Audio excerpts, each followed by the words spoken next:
It's still kind of weird to me that most kids these days will probably never know the joy of owning a Game Boy. To little Tommy, handheld gaming is just playing on mom's iPhone. It's nothing like how it was when I was a kid, which kind of makes me sound like an old man. Mobile gaming has really advanced past the days of the Game Boy Advance, no pun intended. I mean, gaming in general has advanced past even the 3DS. Thanks to consoles like the Switch or even the Steam Deck, older games and newer games like Tears of the Kingdom can comfortably run in your hands. Gone are the days of handheld ports downgraded to run on a handheld system. So with all these advancements in technology, I feel like it's easy to forget just how big of a powerhouse this little device was. I mean, think back to the year 2004. The Batman was airing on Kids WB every Saturday morning. Cell phones were still called cell phones, and you had to flip them open in order to call or text. And gaming wasn't so complex. Not everything was 100% online, so you didn't have to worry about waiting hours to download a game. You just pop it in and play. Oh, for fuck's sakes.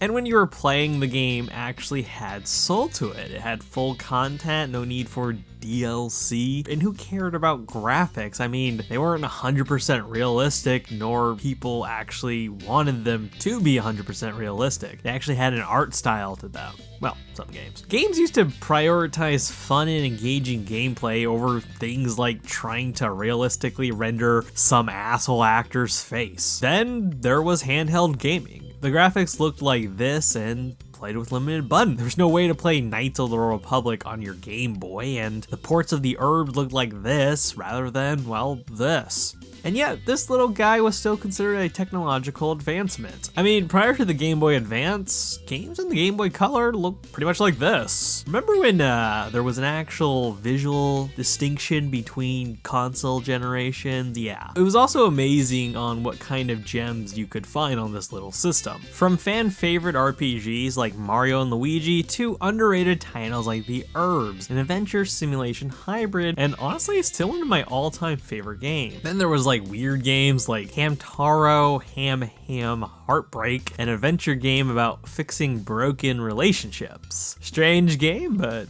very entertaining. Then, of course, there's The Legend of Zelda The Minish Cap, a game that I always felt was kind of sidelined by Nintendo. I mean, I don't think it was purposely sidelined by Nintendo or anything. Minish Cap has always felt like this kind of strange stepchild of Nintendo. While it's a Nintendo game, it was actually made by Capcom. For some reason, Capcom was put in charge of developing most of Zelda games for the Game Boy, starting with the Oracle series. They even had a hand in making the Link to the Past port for the GBA. Minish Cap in particular will always have a pretty deep-rooted place in my heart. God, I still remember the day I actually picked this thing up, and I remember spending like a good half hour before even playing the game just like staring at the box, flipping it over and reading the back, then flipping through the manual. It was awesome. It's such a unique game, and I'm glad to be talking about it, because I feel the more I play this game, the more I start to wonder if maybe this game is truly my favorite Zelda game. To an extent, I mean, you can cook pizza in tears, guys. Fuck yeah, like Michelangelo or some shit. Regardless, today we're going to be taking a look at this big adventure wrapped in a small cartridge.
listen to those tunes. Although let's rewind a little bit. Now, check out these pixelated stained glass. Holy shit, I love them. You know, I kind of wish Nintendo would have stuck with sort of this stained glass aesthetic when it came to like Zelda intros. I don't know, stained glass, medieval fantasy. It all kind of fits together. I know Zelda's not always a 100% medieval fantasy, but I really like this aesthetic. I kind of wish they would have kept it. I will try to keep my fanboyism in check when reviewing this game, as I do want to discuss this game critically without spending the whole video gushing over everything. But yeah, right here though is how you start a Zelda game. Right here. The stained glass, that's how you start a Zelda game. As you can tell, this intro gives us a little bit of a backstory to the Picori people, who are pretty essential to this game, by the way, so keep them in mind. Anyway, this game starts out with the Princess of Hyrule herself, Zelda, sneaking out of the castle to visit her childhood friend Link. She politely greets Link's grandfather, Master Smith. Ah, his name is Smith, and he's a blacksmith.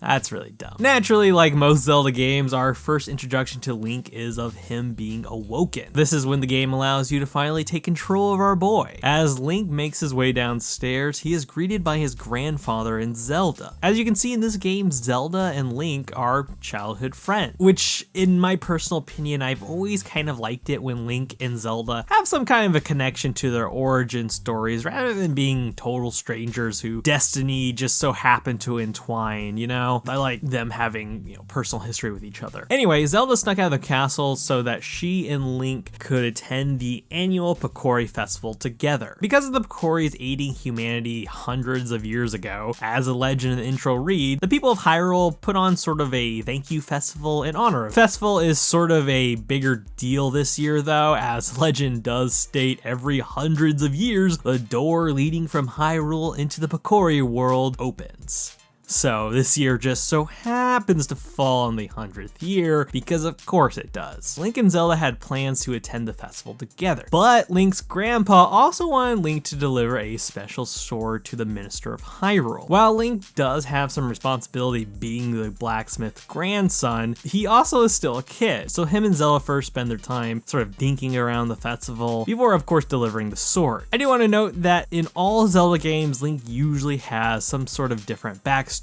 Tears of the Kingdom, he was a knight. In Ocarina of Time, he was a forest dweller, essentially being an outsider to Hyrule. And in this one, he's an actual native and resident of Hyrule, given he's the grandson of the blacksmith. Personally speaking, I've always kind of preferred this type of origin story for Link as opposed to him being something like a knight. I like it when Link has actual roots in Hyrule, and I like it when he's just a commoner. You know, it kind of makes his beginning seem more humble. Although I would say him being a knight would make more sense as to why he can face giant monsters and all the dangers that lie ahead of him. I mean, Tears of the Kingdom made sense. I just like the commoner beginning, honestly. After thinking around, they finally made their way to the Minister of Hyrule. This is where we learn why Link's grandfather made the sword for the minister. Every festival, they hold a swordsman competition, and the sword that Smith made is a gift to the winner. The winners are also awarded the honor to touch the legendary Picori's Blade's shaft? No, I mean, it's the hilt, sorry. They get to stroke the hilt of the Picori Blade if they win this competition, which, yeah, I guess that's cool. I mean, not sure how I feel if my reward was being allowed to stroke the shaft, hilt of an ancient blade, but yeah, at least there's a free sword, which is cool, I guess. Anyway, the Picori Blade is also of importance to the plot. If you remember in the opening, the hero who was aided by the Picori people was also given a magical blade that the Picoris had made for him to fight. Naturally, the people of Hyrule keep the blade safe inside of this chest. Gee willikers, I really hope there's nothing dangerous hidden inside this chest. All seemed well as they announced the winner of the tournament. This is where we first meet the antagonist Vatti as he steps forward and begins his evil doings. Vatti ends up destroying the Picori Blade, opening up the box, releasing all these evil monsters all around the world. While knocking everyone away, Princess Zelda and Link remain as Zelda is guarded by her magical powers. Link, on the other hand, is yeah, well, he's just kind of out of way of the blast zone, so he's fine. Vatti notes that Zelda was shielded by her powers that apparently only female members of the royal family possess. And with that in mind, he tries to dispose of her as he fears she'll be a nuisance to him in his quest. This is where Link does try to protect Zelda from Vatti, but of course he's unsuccessful. Vatti finishes Zelda off by turning her into stone. He then makes his way to the box only to realize the power he's searching for unfortunately is not there. Spoilers, Vatti is on a mission to recover the light force as mentioned in the intro. He's a bit power hungry and wants to rule the world. Your pretty typical bad guy plots. And he was thinking that the Hylians hid the power with the sword inside the box, only he was wrong. Vanishing, the game then fades to black, only for Link to be awoken in a guest room in the castle. This is where the adventure kicks off as Link is tasked with restoring the Picori Blade by the king. And the reason Link is tasked with this quest is because of the legend of the Picori people. You see, only children can see the Picori people, so it would be kind of a fool's errand to send an adult. And the king believes that the only way to release Zelda from her stone prison would be to restore the Picori Blade, as it holds some sort of magical power, and the only people, unfortunately, who can restore the Picori Blade are, you guessed it, the Picori people. The king notes that while the Picori is thought to be a myth, they are in fact real, and that the king knows where they live, which is the Minish Wood. Now, I do actually really love the logic of this quest because the king isn't sending Link out to stop Vatti. He's sending his troops out to search for Vatti. The king is sending Link on a quest to restore the blade, which I like because it's a quest rooted in logic. While I do like Ocarina of Time, I always thought it was a tad bit far-fetched to send a child to save Hyrule. I mean, I know it's his destiny and all, but who sends a child to fight monsters? Who sends a child to save the fucking world? That's not logic. I know it's a game, but I just can't help think about the dangers a child would face. Not to mention, you know, the forces of evil probably should be fought by a highly trained soldier rather than a small child. I'm just saying.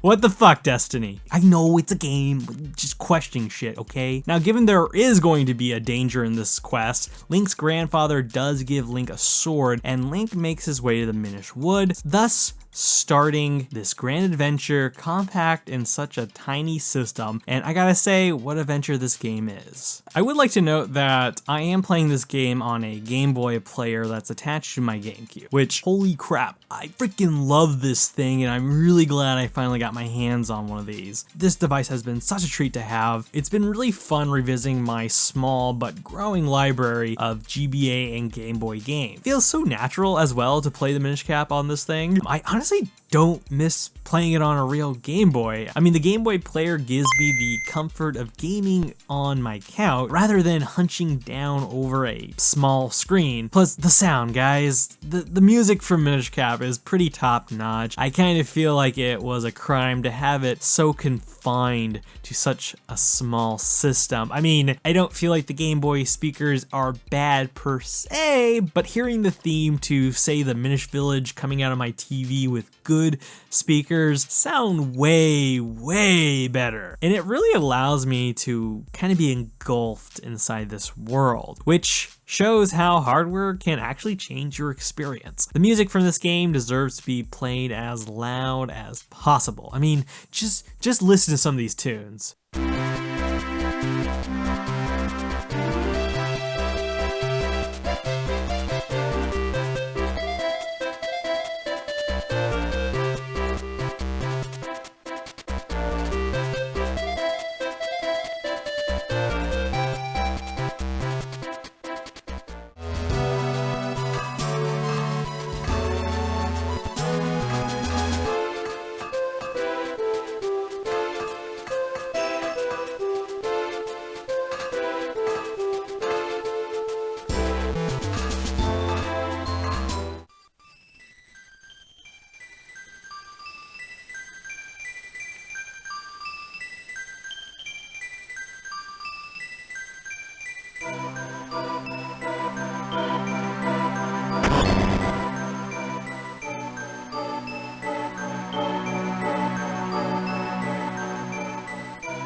I'm sure if you had some pretty good headphones jacked into the Game Boy, it probably would still be a good experience. I would say though, the visuals of the Game Boy player probably aren't the best, if I'm gonna be honest. Some visuals do have a little bit of a softness around the edges, especially if you have a 4K TV. But I'm honestly not too annoyed with that. I mean, the colors still pop, everything is still looking visually pleasing. Still though, I'm sure this game will look a lot better with some kind of HD crispness. I suppose this is where the Switch or emulation comes in handy, as for the Switch, the visuals do look a little bit much crisper. While I do have a few nitpicks about the Switch's online service, given the fact that you're really renting games, not owning them, I do think this is probably the most accessible way to play Minish Cap, officially of course. In fact, it's the most accessible way to play pretty much all Zelda Game Boy games. But if you're like me, you'll take owning hardware over renting a service, which is why all these footage you see will be coming from actual hardware,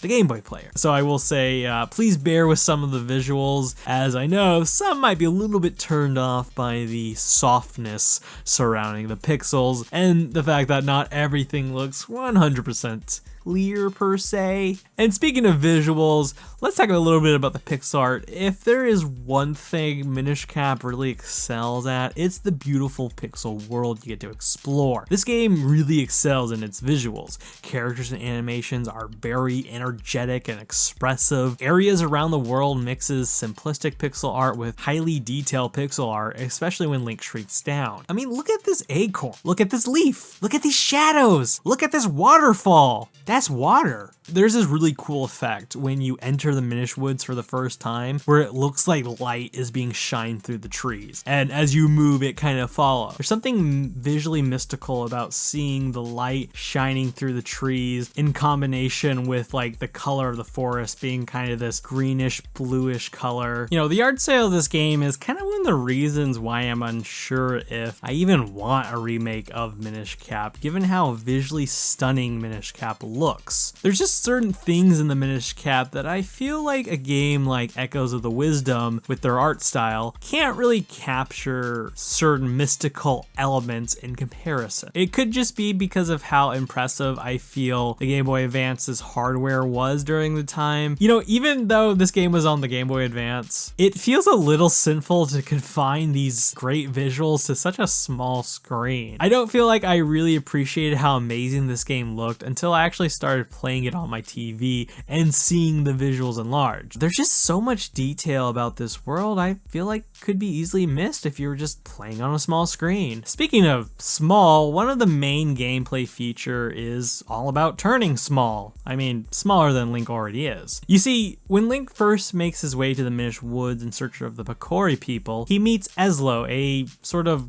bird hat, a green bird hat to be exact. It's gotta match Link's outfit, so it's a green. He's a green bird hat. Anyway, Ezlo's getting bullied by some Octoroks, and of course Link has to save his ass. Pretty easy mission. You just go up and start stabbing everyone. Not Ezlo though. You stab the Octoroks. Don't stab the bird hat. Ezlo and Link end up bonding over having the same goals. You see, Ezlo learns that Link is on a mission to restore the Picori Blade and break Vatti's curse on Zelda.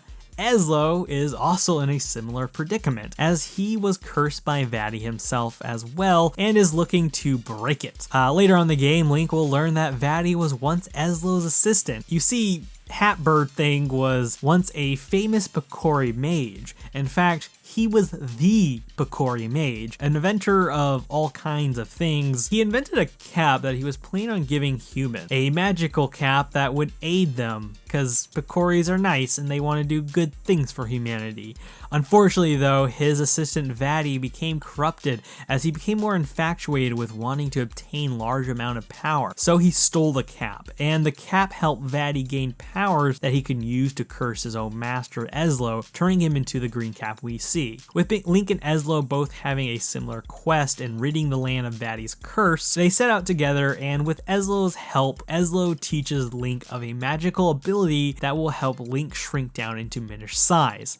Apparently, the Picoris used to teach the people this ability all the time. Wait a minute, only kids can see the Picoris. Why Why were the Picoris only training children to shrink? What the fuck? The gameplay of shrinking down is pretty essential to this game, as shrinking will allow Link to solve many problems along his journey. Throughout the game, Link can hop onto many things like stumps, pots, or even rocks to shrink down. I find it funny that in order to shrink down on things, you have to hop on specific platforms like a tree stump, which kind of reminded me a lot of Oracle of Seasons, where you had a seasons rod, right? And in order to change the season in that area, you had to do a similar thing of hopping on top of a tree stump and using the rod in order to change the season. I kind of appreciate that Capcom was borrowing past gameplay mechanics, but also expanding on it in newer ways. Going mini opens the world up to newer ways to explore. Throughout Hyrule, you'll see holes in the walls, cracks in the grounds, and even mushrooms that look like they're housing something.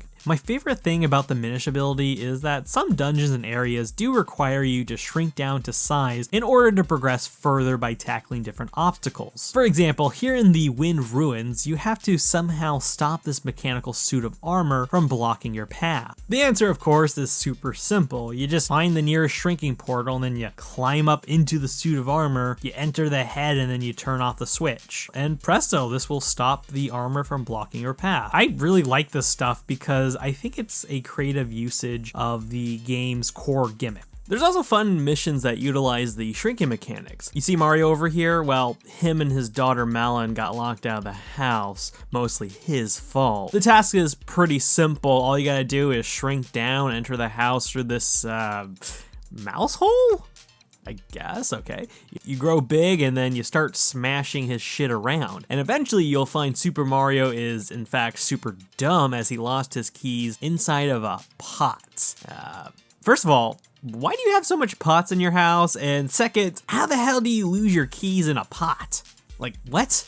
I guess that pasta power wasn't powering his paisano brain. Anyway, you return the key and presto, you're now able to walk freely around Lon Lon Ranch. In Minish Cap, you'll find items and equipment throughout the world in specific spots. This is kind of your classic Zelda staple in pretty much any Zelda game. Every main dungeon you enter, you'll find a new item. These items will be key players in solving puzzles and progressing in that specific dungeon you are in. Some of my favorite items include the Gust Jar that you'll find in the first dungeon. I like this because it's useful for some leaf floating segments, and it can pull these mushrooms from a far distance, allowing you to cross safely. I also love the Rock's Cape that allow you to actually jump, which was actually a rare thing in most Zelda games prior to Breath of the Wild. I mean, Link auto jumps, but you couldn't actually manually jump unless you had a specific item. The cape allowed you to glide farther distance, which made me feel like Batman. And then there were these mole gloves, where you can tunnel through certain walls and even dig up items. I have no idea why, but I fucking find this satisfying to use. Like, I'm just digging through the world, bitch. Plus the artwork of Link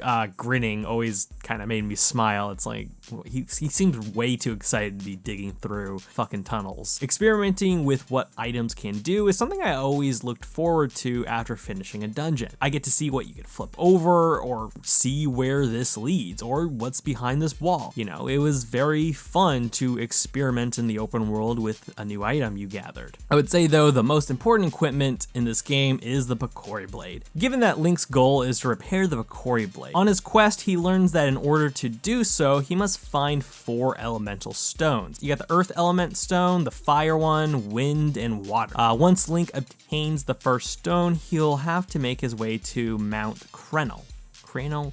I really apologize if I'm mispronouncing these words. He has to go there in order to meet the Mountain Minish, which they will help fix the blade after Link attains the Fire Stone. With 2 stones, Link has to then take the Picori Blade back to the Kingdom of Hyrule and enter the Elemental Sanctuary. That is where he will place the blade inside of a pedestal and use the elemental power to power up the sword. Basically, this is sort of a recurring area that Link has to travel to every time he gets a new elemental stone. What's cool about the elemental stone is that for each stone you get, Link increases the sword's ability to clone himself. You see these glowing floor bits? Well, that allows Link to create sort of after images of himself. If you have 2 stones, you'll have 2 Links. If you have 3 stones, you'll have 3 Links, and so on. Basically, in the end, the sword will eventually turn into the 4 swords. Although I personally wouldn't call it the Four Swords. I know that's its official name, but the sword kind of feels less like the Four Swords, as the Four Swords usually split Link into actual 4 beings, like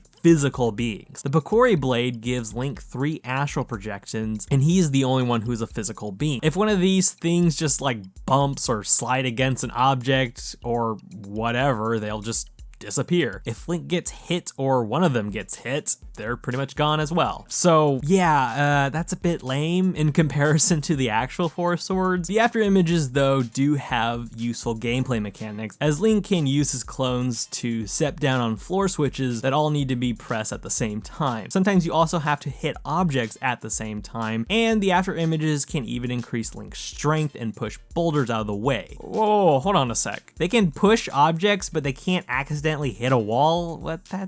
Okay, that's bullshit. While I do enjoy some of these puzzles, especially the ones where you have to summon and deflect enemy attacks at the same time, which unlocks doors to proceed through, this technique was kind of annoyance to use given the astral projections do fade when they get hit, and it becomes a bit of a nuisance when a boss requires to use them. Plus, it does take a long time for this meter to chart. The Picori Blade does get kind of cool when you have all 4 elemental stones fused to the blade and it's fully upgraded to the Four Swords, as you can shoot like magic out of it. The unfortunate part though is that it's only useful towards the end of the game, as characters will turn into stone at the end of the game, and so Link has to release them with the magic power from the sword to revert them back to normal. Honestly though, I kind of wish this was a main gameplay gimmick featured throughout the game, although I guess it would have ruined the story though, as if Link had this ability early on in the game, he probably could have just turned Zelda back to normal right away and pretty much plot would be solved, roll credits, you know? But still, this ability would have been a lot cooler to have, and I much prefer using this to turn people back to normal as opposed to splitting Link into 4 astral projections. All these items and abilities you obtain throughout your journey open newer areas to explore in this world, meaning the world isn't freely to explore right out of the gates like in Tears of the Kingdom. You know, it's kind of funny because after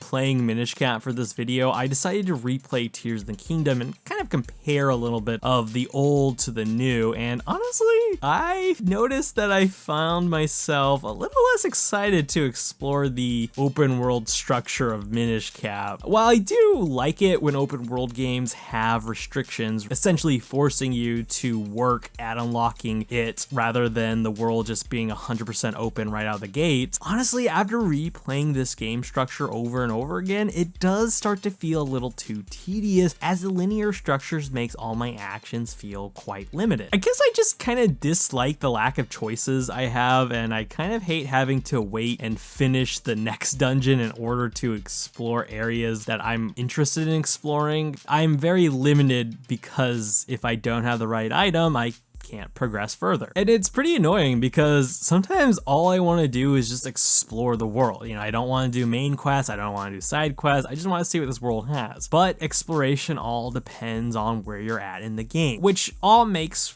exploring feel very linear. However, I don't mind linear structure open worlds if it makes the world feel like it progresses or changes, which Minish Cap does. Like for example, back when I was helping Super Mario over here, that mission isn't really a side mission. It's one of the main missions you have to do in order to progress in the game. Progressing forward in the game progresses the world. So helping Mario open his house will then allow his daughter Malin to start selling milk in Hyrule Town, which is cool because, you know, the milk not only heals your hearts, but you can drink twice from the same bottle, so you can heal your hearts twice. It's kind of cool. So as you progress further, the world also progresses, meaning new shops open up, as well as newer locations to explore. The hotel ends up opening up, which allows you to do side activities in the hotel. The school opens up, allowing you to discover new secrets, and even the library opens up, which houses a crucial quest. As much as I do hate fetch quests, I do like the quest in the library where you have to find all the books that haven't been returned. So you have to seek out the people who borrowed the books in order to get them back, which made me feel like a debt collector, and it was kind of funny. Hey,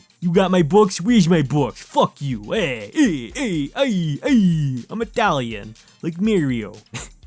I'm not Italian. Now, this is what I like about linear structures, is that going further and further in the game, it creates kind of the illusion of time passing. For a small map though, there's quite a lot to see. You know, you can explore familiar locations like Lake Hyla, Castletown, and of course Lon Lon Ranch. Then there's more swampy areas like the Castor Wild. Some of my favorite areas in this game are areas like the Minish Woods. I don't know why, I really love creepy forest settings, and I kind of love it when places just feel so mystic and misty, you know? Plus, I like how it connects to like Hyla, which is another favorite location of mine. But what makes this world seem a little bit bigger is that given your main gameplay is to shrink, which literally changes the perspective on how you interact with the open world, it really allows you to explore each nooks and cranny that this world has to offer. As a Minish, you can enter holes and cracks that lead to caves and mini dungeons. Some mouse holes even lead to homes of Picoris, and you can enter areas where Picoris hang out, kind of like they're running their own little establishment. Too bad though, you can't buy anything from these guys or interact with them in any other ways than, you know, combining Kinstones. Like, it would have been a little bit cooler if they had like their own currency, or if they like offered upgrades you can buy or something. Although I suppose that's kind of what the Kinstones are for. That's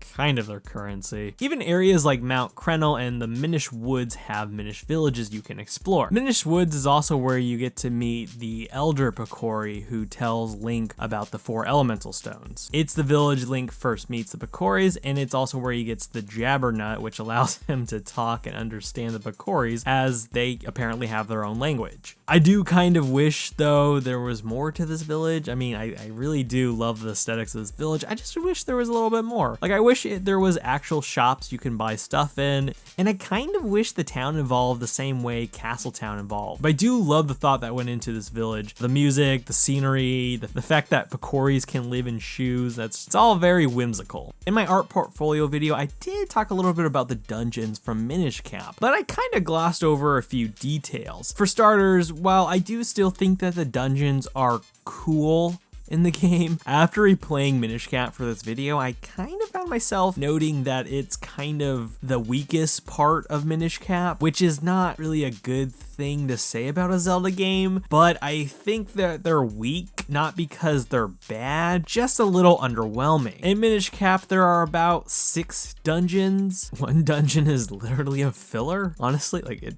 really held no purpose. Honestly.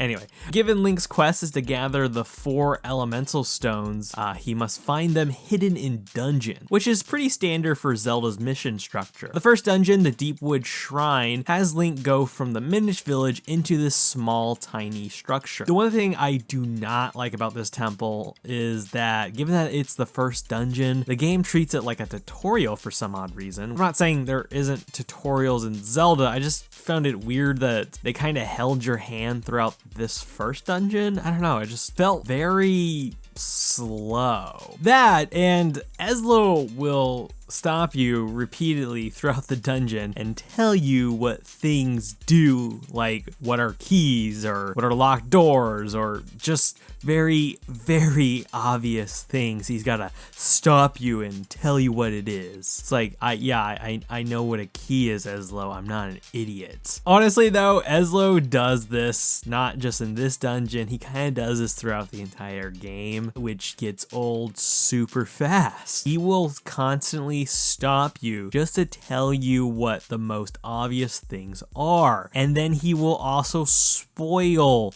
puzzles for you, either through a hint or straight out telling you the answer. This shit is annoying. It's like, can you just shut the fuck up, Eslo, and let me play the goddamn game? The next dungeon, the Cave of Flames, allows you to explore a mine and ride mine carts like Donkey Kong. I would say I kind of like this dungeon, although the boss does get pretty annoying fast. But this dungeon was kind of cool, as it's where you get the cane of Pasi or Paki? Well, I don't care. You get this cane to flip objects over or even flip over moving platforms. You also get to shoot magic into holes, which you then use them to propel yourself into the air and go to other platforms. Pretty cool. Plus, I kind of enjoyed playing around with the minecarts. You know, even though you don't get to manually control them, I still kind of like them being added in this dungeon. It added a pretty cool aesthetic. The boss in this dungeon was pretty fun, but also a tad bit annoying, as he would constantly shoot fire at you. And if Link gets hit with fire, Link does this auto run thing where he just, you know, moves around frantically, and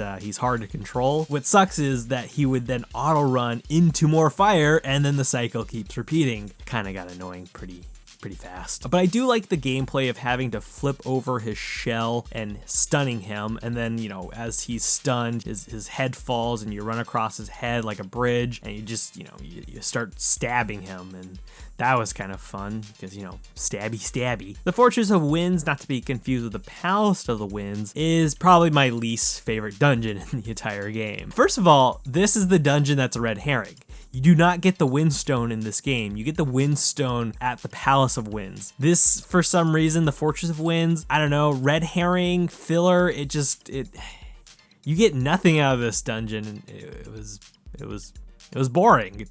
This dungeon is boring, which is weird because this dungeon is where you find the mole myths, and this dungeon also has one of my favorite boss battles in the game. But the dungeon itself, pure boring. The dungeon is literally just digging through wall, like constantly digging through walls. Unfortunately, it gets old very fast. But again, the boss was pretty dope in this dungeon. The boss battle is pretty much utilizing the same gameplay as fighting Gul'dan from Wind Waker, in where you have to shoot his hands in order to disable him. But in Minish Cap, you don't just disable his hands, you also have to shrink down and enter his mouth and then destroy these golden pillars. I really liked this boss battle because I enjoyed how it utilizes both the bow and the shrinking gameplay mechanics. The Temple of Droplets is probably my favorite dungeon in this game. I really love the music in this temple, and I really like the ice thing. And I feel like they did a good job making the theme of the dungeon crucial to the puzzles you solve. The whole goal of this dungeon is you have to open up sunlight into the dungeon to melt this ice chunk that holds the third elemental stone. And to do so, you have to make your way through the dungeon and flip these two switches. Making the way through the dungeon, you'll come across these ice blocks that you have to slide into the sunlight,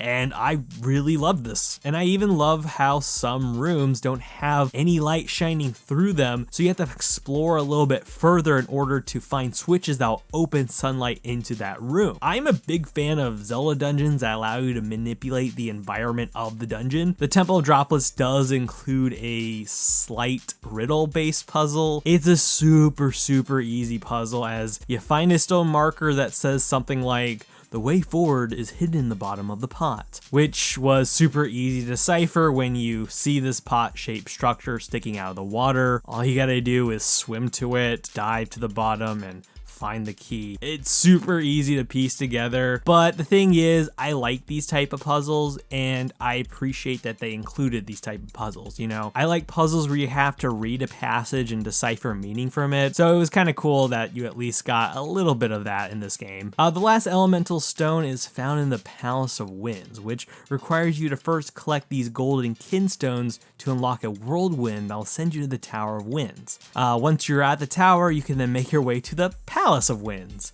A lot of winds. The goal is to constantly make your way up the palace, which, although this was an interesting idea, I will say it does make exploring kind of long and tedious, honestly. Now the boss of this dungeon. The boss of this dungeon was fucking annoying. You have to use the 4-sword method, creating links in specific patterns, and attack his eyes in that same pattern. Then you have to stun him and keep swinging your sword until he explodes. Then you have to jump off of him onto another flying fish thing, play whack-a-mole with the blue fish while also dodging his tail, which is super annoying. Then you have to blow him up, jump back to the red guy, and you pretty much repeat this pattern of attack while also dodging this bullet hell. Yeah, I didn't really like this at all. First of all, it's not really clever or even fun. It's just kind of annoying. Generally speaking, some of the dungeons do feel a tad bit underwhelming. For starters, the dungeons were just way too damn easy. None of these dungeons really offered any unique puzzle except maybe the Droplet Temple. Most puzzles were just your super easy and super generic puzzles. You know, a lot of put something over switch type of gameplay, you know? And it also sucks because I kind of felt like like I just breezed through most of these dungeons as they were pretty quick, which I suppose makes sense given that this game was supposed to be, you know, for handhelds, and most handheld games aren't trying to make you sit for hours hunched over a small screen. So it makes sense why most of these dungeons were quick and easy. Your main quest really only revolves around the elemental stones. That's kind of it, you know? There's no trying to find 7 sages, no Ubisoft-like towers, no looking around for songs to play in order to unlock temple. You know, that's just it. You find the 4 stones and you power up the sword and you defeat Vatti, then you're done. Although, while I do feel like the main quests make the game sound pretty short, there's actually quite a few side content you get to explore in this game. In my art portfolio video, I did kind of spend a good chunk of that video hyping up these things called the Kinstones. I do want to apologize though, if you've seen my last video, I'm going to kind of repeat myself here, so bear with me. Anyway, Minish Cap really stood out to me, not just because of the shrinking mechanics, but because of these amazing Kinstones. These Kinstones are stones people of Hyrule connect with one another. These stones are said to be mysterious items that, I guess for some odd reason, brings people happiness, which kind of makes no sense because when you connect stones with people, they're all like, oh, geez, I wonder what that did. I mean, it brings Link happiness because he gets treasures. I don't know how it brings other people happiness. They don't get treasures. They just look really dumb. They're like, I don't know how this works, but I guess it fits. I wonder what he did. And you're just like, well, I'm gonna go gather the treasure, dumbass. Thank you. So it brings me happiness, I suppose. It doesn't bring other people happiness.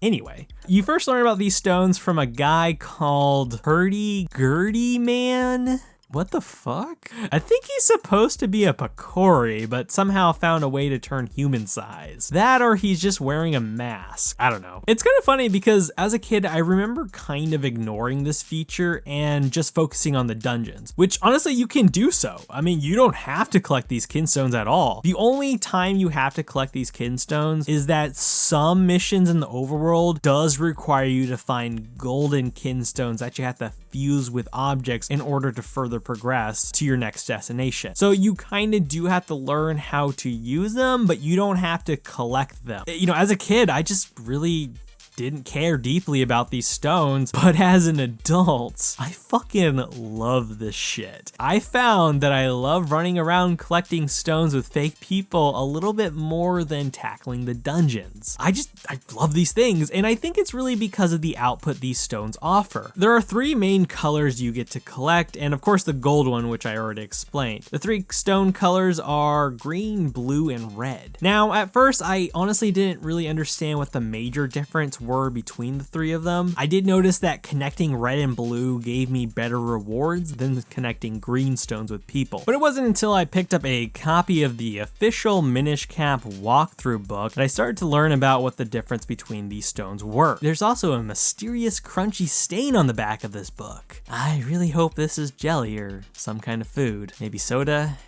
Gross. Anyway, the book does indicate that the green stones are what's considered random, which I'm kind of not 100% sure what they mean by that. Like, what makes this random? I'm guessing it produces random rewards around Hyrule. I do know that the green stones usually yield a smaller reward in comparison to the other colors. Connecting green Kinstones with people usually spawns treasure chests around the world containing things like rupees or even Kinstones. And they even spawn these golden enemies which can appear around the world, which by killing them, you're able to obtain more money. So that's kind of neat. Now the red and blue usually offer bigger rewards, but these rewards aren't random, meaning connecting with a specific person yields a specific reward. Like connecting a red Kinstone with the mayor of Hyrule will unlock a cave entrance that will have a wallet upgrade inside of it. Or connecting a blue Kinstone with the postman running around town will unlock a character named Marcy, who then will start to work at the post office. And when she starts working, you can buy newsletters from her, which once you buy buy them will unlock different hints on how to defeat monsters with certain items or tell you different secrets around the world. Like one of the newsletters mentions a magical boomerang, which you can unlock by connecting green Kinstones with Tingle and his 4 brothers. Wait a minute, why are some of them named after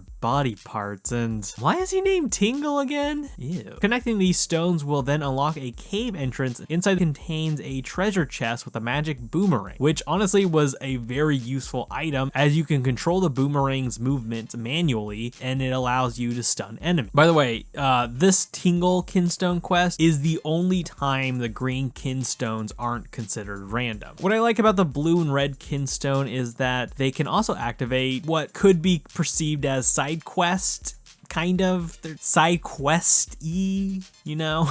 Eventually the Hotel of Hyrule will open up and you'll get to meet 3 travelers. Faray? I don't know how to say her name. Nintendo, can't you just name these people normal names like Jessica or Becky or something I could pronounce? God, Faray? Anyway, the green one, Din and Nehru. I'm pretty sure if you played Oracles before, you'll probably know who these ladies are. Anyway, connecting the red Kinstone with the green one will unlock a side quest that will make Gorman over here arrive in town. He'll then get an idea to rent out some of the empty houses around Hyrule. This side quest will then have you move 2 of the 3 ladies into town, your choice. Moving these ladies into Hyrule will then unlock these charms that you can put inside of a bottle and refill for free. These charms do things like boost your attacks or raise your defense, which then also changes your tunic color. You know, these Kinstones are pretty fantastic. They do quite a bit of awesome things around Hyrule. Now, while the Kinstones are a fantastic addition to Minish Cap, these Seashells, on the other hand, dude, you find like a shit ton of these things. This world is just littered with this crap. You find them in secret chests, open fields. Anju, the cuckoo lady, will give you them as a reward for helping her round up her cuckoos. This game really wanted to make sure that you, the player, understood that this is a form of currency. And what you spend these shells on are kinda fucking lame. I think about after the second dungeon, when you get the cane of Paki, you can finally flip over this pot and shrink down, which will allow you to explore around town as a Minish. While you're doing that, you'll be able to cross this bridge and you'll finally be able to get this dog to move the fuck out of the way. Although that doesn't guarantee you that he will move. Can you just fucking move? Finally, as a normal sized Link, you can explore this small part of town in the Southwest District. You'll see a tree over here because, you know, it's normal for a tree to have an entrance. Not sketchy at all or anything. Inside the tree, you'll go down some stairs. Totally not a serial killer's lair down here or anything. You'll then be greeted by this gentleman, and in exchange for those magic seashells, he'll give you an egg capsule which holds a miniature. What you do with these miniatures, you might ask? Nothing. I guess you just kind of collect miniatures. I think there's supposed to be a reward if you collect all of them, but I mean, yeah, I didn't do that. I guess these are cool, sort of. What's annoying about this is that it doesn't really cost a certain amount of seashells or a set amount of seashells for one egg capsule. You can actually trade as much or as little seashells you want for one capsule, but increasing the amount increases your chances of getting a new miniature you haven't already collected. What I did was basically traded whatever amount maxed to 100% probability chances and went from there. What's also annoying is that this is a very tedious process. I mean, once you're done exchanging shells, you have to actually manually pull the lever and watch the egg fall. Watch the animation play, and then pop reveals the miniature. Basically do this on repeat until you run out of shells. Increase the probability, pull the lever, watch the animation, repeat. Increase the probability, pull the lever, watch the animation. Increase the probability, pull the lever, watch the animation. Yeah, they really needed to add like a skip button to this because god damn it, is this tedious. I don't know, collecting these miniatures are kind of pointless, given they just don't really... Oh cool, I got one of those Rolo bites. Huh. Oh, I didn't know that these miniatures gave you hints on how to defeat these opponents easily. Huh. Yeah, I guess the green eggs give you enemy miniatures, which tells you which items in your inventory helped you defeat them easily. Wait, these characters around Hyrule actually have names? Oh, and little backstories. Huh. Wow, that's kind of interesting. Hey, look, I got a great fairy. Oh, that's funny. She's a dragonfly fairy. I actually didn't know that. Huh. It tells you what reward she gives you before you even find her. That's actually quite useful information. It would allow me to hunt her out specifically for what upgrade she will give me. What else miniatures can I collect? Wait a minute. Do I actually like this? Is this meaningless collection actually fun to me? Yes. Yes, I actually do enjoy this, yes. I take back everything I said. This is actually fucking cool. You know what it actually kind of reminds me of? It reminds me of Shenmue, where Ryo can like collect Sega-themed characters in these like gachapon machines. You know, I've been in Japan twice in my life, and after playing Shenmue for the first time, I realized how dumb I was for not playing with these gachapon machines. These are fucking fun and addicting. What's also cool is that I got this Nehru figure, and not only did it tell me she's a descendant from a line of oracles, hint, hint. It also kind of talked about the land she's from, which is the country Link got to explore in Oracle of Ages. Unfortunately, I didn't get Din's figure, so I didn't get to see where she's from, but I'm assuming they reference Oracle of Seasons. Okay, I am slightly overhyping these figurines. They are still pointless, to be quite honest, but you know what, hey, they're kind of cool that they gave you little backstories on who these NPCs running around Hyrule are. And I think that's what I really like about these figurines, is the fact that they actually do give you names to these characters and backstories to these characters, making these NPCs feel like actual real characters. Besides Seashells and Kinstones, you can also collect Tiger Scrolls, which help Link learn new moves and attacks. Throughout the land, there will be multiple teachers that can teach Link a new move depending on what kind of item Link has and what move Link already had learned. You know, it kind of bothers me that Minish Cap and Twilight Princess are probably the only Zelda games where you can learn new moves. Tears had a fun combat system, but really missed the opportunity to have Link unlock moves rather than just have a tutorial tell you how to play. I mean, Link does have a moveset in Tears of the Kingdom, but I don't know, I much prefer learning moves over just having gameplay options, if that makes any sense. Other than stones, shells, and scrolls, you can pretty much partake in multiple mini games, explore different shops, and search for secrets throughout this small but meaningful world. Honestly, it's kind of impressive on how much thought went into the different activities you can do in Minish Cap. Unfortunately though, all good things have to come to an end, because after you're done adventuring through Hyrule, you are lastly tasked to fight Vatti. During your quest, Vatti will start impersonating the king, locking the real one up in a dungeon. He will then turn the castle into his dark fortress, and you have to make your way through it. I would say this dungeon is a bit of a challenge, but nothing too hard, a bit slow to get through, but it's not as tedious as, say, the Sky Temple. I like how this dungeon made use of the 4 sword abilities with some of the puzzle. Basically,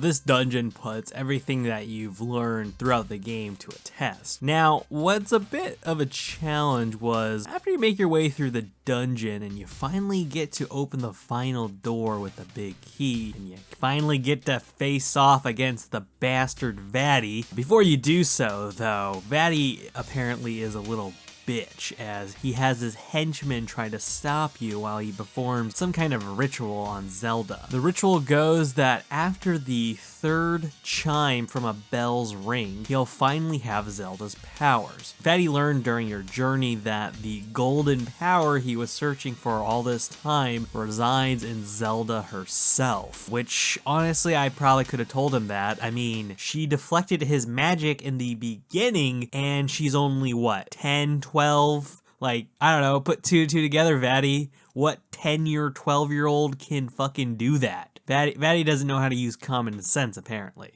So while Vatti is performing this ritual, Link has to fight off some of his henchmen, starting with this ball and chain asshole. Then you have what's called Keatons you have to fight and kill. They're pretty easy, just simple stabby method. Then lastly, you have to fight off 3 knights. Yeah, now these guys were fucking assholes. I would say overall this challenge wasn't hard per se, just tedious. Well, I would say maybe fighting the knights were a bit of a challenge though. I guess they were the only one, as they have swords and shields and armor, so you know, attacking them doesn't work. You kind of have to wait for openings and opportunity. Then they do this thing where they like charge their attacks. They make a lot of damage. Beating them, Link finally makes his way to confront Vatti. During Vatti's fight, he morphs into one of his forms. Pretty simple fight. You have to disarm these floating eye things and then hit Vatti when he opens his stomach eye.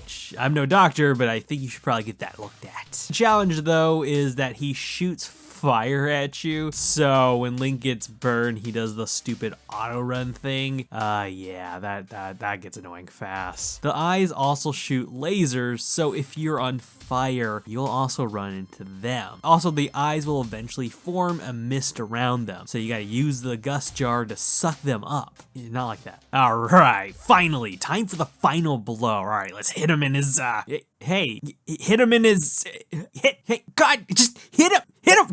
Come here, you little shit! Defeating him will cause him to morph into his second form. Yeah, this is not even his final form, FYI. The second form is a lot like the flying stingray, except you have to shoot his blue eyes and see which one turns red. Then you have to activate the 4 swords and hit him in the correct pattern. The challenge, of course, is trying to charge the 4 swords quick enough and trying not to get hit by any of his attacks. After defeating the second form, Link rescues Zelda and they finally make their way to the sanctuary room. Only surprise, Vatti comes back with his final form. Okay, so, what do I do? Wait, no, hold on. What do I do? What do I do? Do I have to shrink down? No, that doesn't seem to work. Do I have to suck something? Probably not. Arrows shoot him in the eye? Nope, that doesn't seem to work either. Oh, I have to use the cane, right? Because everyone knows the cane grabs arms out of puddles. Sure. Ah, damn it! I just figured it out. Oh well. Wait, what? They restarted me back at the entrance? Oh, fucking A. Yeah, so if you're defeated by Vatti, you'll have to return all the way back to the entrance of the dungeon. Luckily, the dungeon has a warp system, so you have to just heal up, fill up your bottles with potions, fairies, milks, whatever, and just go through the warps and warp back to the door to fight Vatti. All right, let's fight Are you kidding me? I have to fight these assholes again? Oh, fine. Wait, what's going on? What's going on?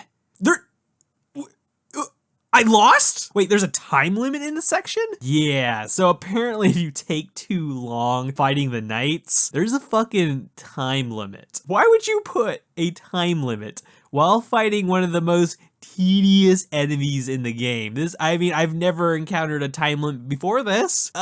So why would you put one now? What?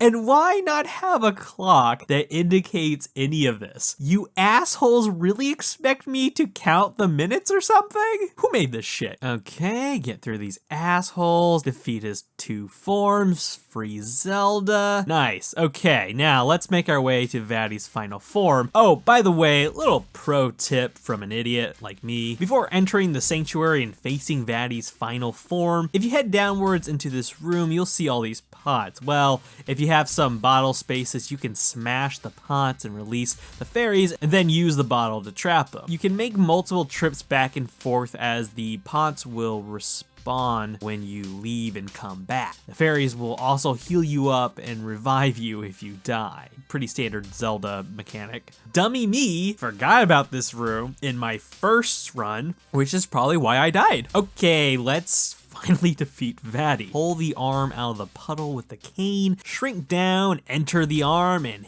hit these little parasites with a moving eye. Once you disarm his arms, he will open his front eyes and these eyes will shoot these energy balls at you. It's pretty simple on how to beat him from here. You just pretty much charge your sword and hit the balls right back at him. Then you attack Vatti and pretty much repeat.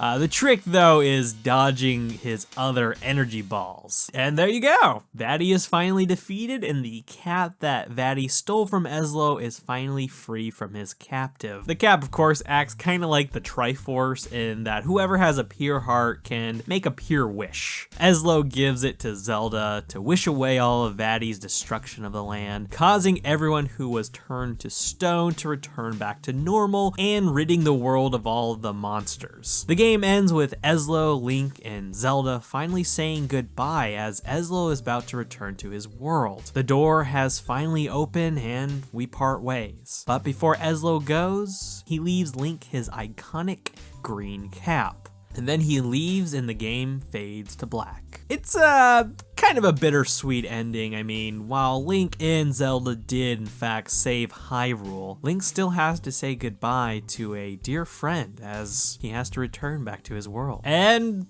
well, that's pretty much ends my cover of The Legend of Zelda The Minish Cap. Overall, I can easily say that Minish Cap is probably my second favorite Zelda game. It's a game that's memorable to me, and it's a game that impressed me with how it handled its mechanics and world. While the story does follow the usual Zelda beats, it's a heartwarming and satisfying story. It's pretty much like eating a good Swiss and mushroom burger, you know, where the amount of mushrooms and its flavor are in a good ratio with the burger and the Swiss cheese. It doesn't overstay its welcome, it's flavorful yet simple, and it becomes a memorable experience that makes you want to go back for some more. Wow, that was a long video, wasn't it? Can't believe you sat through an hour of me ranting and babbling on about fucking Minish Cap. Jesus Christ. I can't even make it through an episode of Smallville sometimes. That's only 42 minutes. I can't imagine sitting through an hour of somebody ranting and just make nonsense points about Minish Cap. Wow. Thank you. Thank you very much for watching today's episode. I really appreciate it. I appreciate the support and I appreciate the views. So yeah, let's wrap up this very long video. Although that's kind of a trend, right? It's kind of a trend to see hour-long video game reviews. Some people even go for like fucking 3 hours. People make 3-hour-long videos about a video game. That's crazy. Remember when YouTube only allowed you to do like what, 10 or 15 minutes, and like the reviewers had to like chunk it up, like part 1 of Zelda CDI, part 2 of Zelda you know, like I remember that. That was interesting times. Let's finish the video by talking a little about the final art piece that I made for this video. As you can see, the final piece for today's video is made from ink pens. I used my Micron, I don't know if they're Micron, I forgot. I used my liners. That's what I used. What are they called? Staedtler's pigment liners. Staedtlers? I don't know how you pronounce that.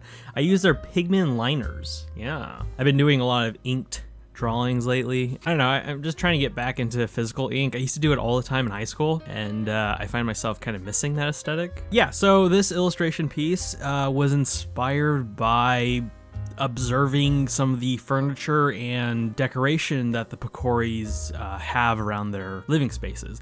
There's one Picori, I think he's in Castletown. He has like, he's using a dice piece as like furniture or something. Yeah, so that inspired me to wanting to have Link interact with something dice related, honestly. And so I thought, okay, well, dice, board games, why don't we have Link running from a set of dice being thrown at him, and like he just went on top of a table and accidentally stumbled upon a board game in session. So yeah, that was the inspiration, and I wanted to draw the town Picoris for this one. I didn't mention this early on in the video, but there's 3 types of Picoris, and I found that to be kind of fascinating that the Picoris all have, like, depending on where they live, depends on like kind of their culture and like what they wear. So you have the mine Picoris, you have the town Picoris, and you have the forest Picoris. The miner Picoris, they don't wear like hats and shit, they just let their hair kind of out. They have like wacky hair,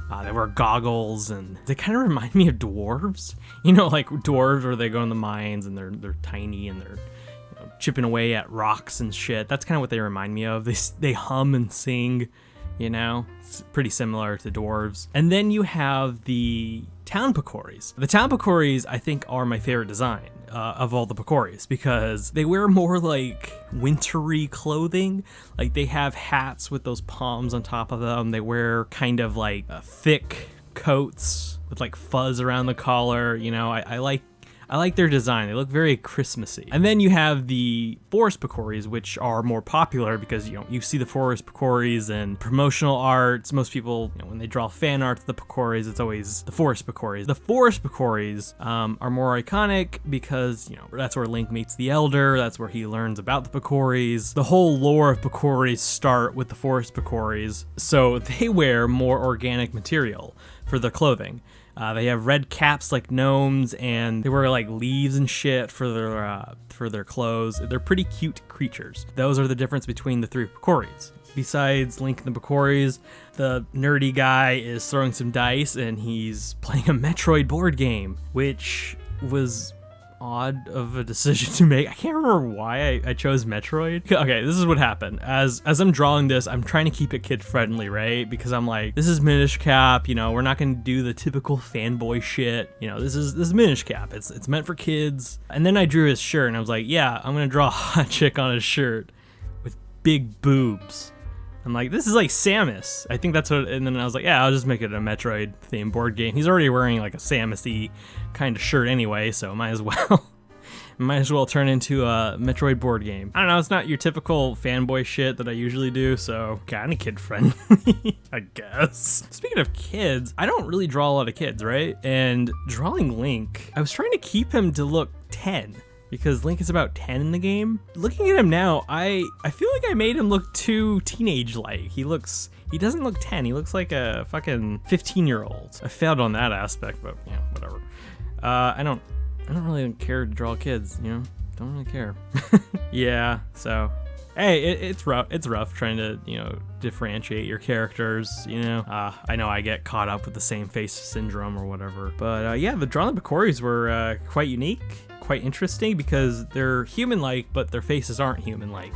And I think that was kind of the challenge when I was drawing the Picoris. So yeah, this is Legend of Zelda The Minish Cap illustration for this video. I hope you had fun watching this video, and I had fun putting it together, although I don't know why it took me quite a bit of some time to put together. I will say that.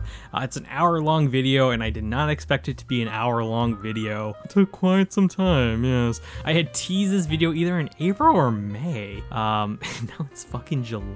I hope it's July while I'm recording this. I'm not saying it's July as I'm going to release this, who knows?